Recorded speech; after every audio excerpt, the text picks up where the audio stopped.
234 தொகுதிகளுக்குமே உள்ளம் தேடி இல்லம் நாடி கேப்டனுடைய மக்களை தேடி மக்கள் தலைவர் என்கின்ற ரத யாத்திரையை இன்னைக்கு தமிழ்நாடு முழுக்க நாம் செய்து கொண்டிருக்கிறோம்.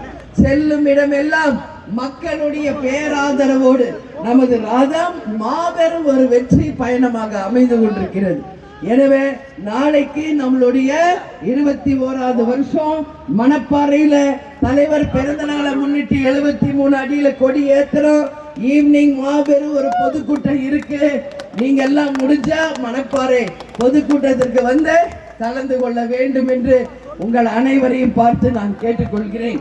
அது மட்டுமில்லை, ஜனவரி 9ஆம் தேதி கடலூரில் நடக்கின்ற மாநாடு மாபெரும் ஒரு வெற்றி மாநாடாக மாற்றி கேப்டனுக்கு நாம் காட்டும் விசுவாசம் அதுதான் என்பதை நிரூபிக்க வேண்டும் என்று இது எல்லாருக்குமே நான் சொல்றேன். சின்ன கேப்டன் இன்னைக்கு சென்னையில, நாளைக்கு தர்மபுரியில கொடியேற்றுறார், கட்சி கொடி. ஆமா, அதான் அவர் நாளைக்கு தர்மபுரி போறாரு. என்ன நீங்க வாங்க, நான் வாங்கிக்கிறேன். யார் உங்களை தடுக்கிறது? நீங்க வாங்க, கொஞ்சம் வழி விடுங்க, அவருக்கு கொடுங்க, என்கிட்ட கொடுங்க. நீங்க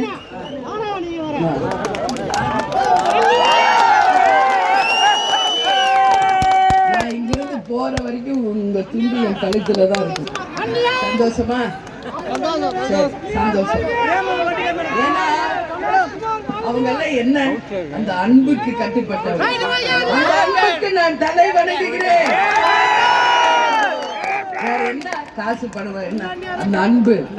இதைத்தான் தலைவர் விதைச்சிட்டு போயிருக்காரு. இன்னைக்கு உலகம் பூரா அன்பு விதைச்சதுனால இன்னைக்கு பல கோடி மக்கள் அவர் மேல திருப்பி அன்பு செலுத்திட்டு இருக்காங்க. அந்த அன்பு தான் முக்கியம். காசு பணம் இன்னைக்கு வரும், நாளைக்கு போகும். தலைவர் என்ன சொல்லியிருக்காரு நமக்கு? என்னையா காசு பணம், காசு அருணாக்கொடியை எடுத்து என்னத்தை நம்ம கண்ட போறப்ப என்னத்தை எடுத்துக்கிட்டு போறோம்? யோசிச்சு பாருங்க. அவர் சொன்னதுல எவ்வளவு பெரிய ஒரு அர்த்தம் இருக்குன்னு கொஞ்சம் யோசிச்சு பாருங்க. ஒரு 100 ரூபாய் அவர் பாக்கெட்ல வச்சு எங்கள் தொண்டர்களை பார்த்து இருக்கிறீங்களா? தலைவர் பாக்கெட்ல வைக்க மாட்டார். என்ன சம்பாதிச்சா அது என்னன்னு கூட பார்க்க மாட்டார். ஏன்? எல்லாரும் அவர்கிட்ட கேட்டாங்க, உங்களுக்கு சொத்து மேலே ஆசை இல்லையா? ஒரு 100 ரூபாய் கூட பாக்கெட்ல வைக்க மாட்டேங்கிறீங்களே. அவர் என்ன தெரியுமா சொன்னார்? உங்ககிட்ட நான் சொல்றேன், என்ன சொத்து? சொத்து என் சொத்து என் தமிழ்நாடு மக்களும். இது உண்மை. அவர் சொன்ன அத்தனையுமே உண்மை. இதுல ஒண்ணு கூட தப்பே கிடையாது. அவர் என்ன சொல்வாரு? இவ்வளவு பேர் இருக்கீங்களே, போதாது ஒரு வேலைக்கு ஒரு வீட்டுல வந்து சாப்பிட்டா எங்க சொன்ன ஒரு உத்தம தலைவர் இல்லையா? வரவா? நானும் பிரபாஸ் அம்மா எங்க கட்சி நான் வருவேன். எனக்கு ஒண்ணு இல்லை. என்ன அப்படியே அவர் பழக்கி வச்சுட்டு போயிட்டாரு. அவர் சொன்னது உண்மை. அவர் எப்படியோ அதே மாதிரி என்னையும் மாத்திட்டாரு. அதனால எனக்கு குடிசை அதெல்லாம் கிடையாது. நீங்க கஞ்சோ கம்போ கூழ கொடுத்தா கூட நான் சாப்பிட்டுக்குவேன். நீங்க என்ன கொடுத்தாலும் நானும் சாப்பிட்டுக்குவேன். பிரபாஸ் அம்மாவும் சாப்பிடுவாங்க. நம்ம கட்சி நிர்வாகிகள் தொண்டர்கள் எல்லாமே சாப்பிடுவாங்க.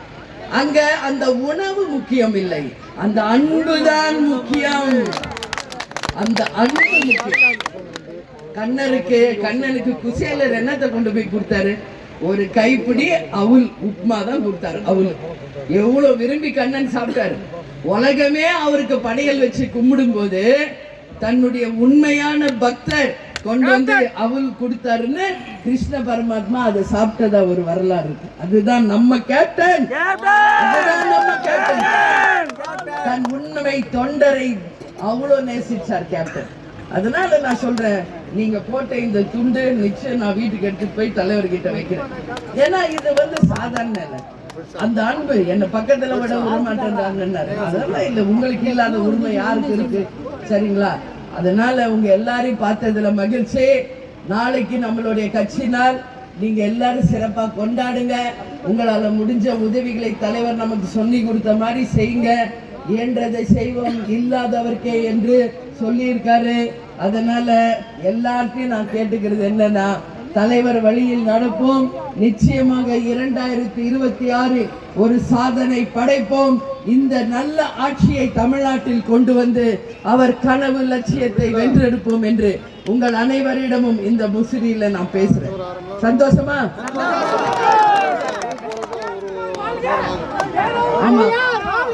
குமார் அவர்களுக்கு மாவட்ட பொறுப்பாளர், மண்டல பொறுப்பாளர், தொகுதி பொறுப்பாளர், இங்க என் கண் முன்னாடி சுந்தரராஜ் அவர்களுக்கும் எல்லாருக்கும் நம்ம ஒரு பேர் சொல்லிட்டே இருக்க முடியாது. அப்புறம் ஒருத்தர் பேர் சொல்லி ஒருத்தர் பேர் விட்டா மனசு கஷ்டம் வரும். அதை நான் மொத்தமா சொல்றேன். இங்க இருக்கிற அத்தனை பேருமே தான் நம்ம கேப்டன். எங்குமே போல நம்ம கேப்டன் ஒருத்தர் தான். கரை வெட்டி கட்டி துண்டு போட்ட அத்தனை பேருமே கேப்டன்கள் தான். மஞ்சசேரி அத்தனை லேடிஸும் லேடி கேப்டன். அதனால இந்த வரலாறு நிச்சயம் ஒரு நாள் இந்த உலகுக்கு யார் என்பதை நாம் எல்லாரும் ஒன்னா சேர்ந்து நிரூபிப்போம். அந்த வெற்றி கனிகளை தலைவர் காலடியிலே சமர்ப்பிப்போம் என்று இந்த நல்ல நாளில் நாம் உறுதிமொழி ஏற்போம் என்று உங்க எல்லாரையும் பார்த்து நான் இந்த நேரத்தில் கேட்டுக்கிறேன். என் கண் முன்னாடி எல்லாம் காவல்துறை கண்ணில் தெரியுறீங்க. காவல்துறையை பார்த்தாவே எனக்கு கேப்டன் ஞாபகம் வந்துடும். அந்த காவல்துறைக்கு ஒரு அடையாளமாக இருந்து அந்த காவல்துறையை கம்பீரமா தூக்கி நிறுத்திய ஒரே நடிகர் கேப்டன். அந்த கேப்டனை அந்த கேரக்டர்ல அப்படியே காவல்துறையா மாறிடுவார். அந்த டிரெஸ் வீட்டுல மேக்கப் போட்டு கிளம்புவார். நாங்கெல்லாம் ஒரு அடி தள்ளி தான் நிற்போம். அந்த போர்ஸ் டிரெஸ் போட்டவனே கேப்டனுக்கு ஆட்டோமேட்டிக்கா வந்துடும். அந்த மாதிரி ஒரு கம்பீரமான ஒரு போலீஸ் அதிகாரியா அனைத்து காவல்துறைக்கு ஒரு அடையாளமா வாழ்ந்தவர் நமது வீர சிங்கம். இன்னைக்கு நான் எத்தனை கண்ட்ரிஸ் போறேன், எத்தனை ஊருக்கு போறேன். இங்க ஏர்போர்ட்ல இருக்கிறவங்க, மிலிட்டரி பீப்புள், காவல்துறை எல்லாம் என்கிட்ட என்ன தெரியுமா சொல்லுவாங்க? நாங்க இந்த துறையை தேர்ந்தெடுத்ததற்கு காரணமே கேப்டன். நான் இந்த Dress போறதுக்கு காரணம் கேப்டன். அதான் பாவம், அவங்க ஒரு கவர்மெண்ட்ல ஒர்க் பண்றாங்க. அவங்க எமோஷன்ஸ் காமிக்க கூடாது, அதான் ரைட். அதுதான் அவங்க டியூட்டிக்கு அவங்க செய்யற அழகு. அதை நான் மதிக்கிறேன். ஆனாலும் எனக்கு எங்க காவல்துறை, ஒரு மிலிட்டரி பீப்புள் யார் பார்த்தாலும் எனக்கு கேப்டன் அங்க தெரிவார். அந்த மாதிரி கேப்டன் வாழ்ந்துட்டு போயிருக்கிறார். அவர்களும் நிச்சயமா வாழ்ந்ததாக நாம் ஒரு வரலாறை உருவாக்குவோம் என்பதில் எந்த மாற்று கருத்துமே இல்லை என்பதை இந்த நேரத்தில் சொல்லி என்னை வரவேற்ற அனைவருக்கும் இருகரம் கூப்பி எனது நன்றிகளை தெரிவித்து இல்லம்மா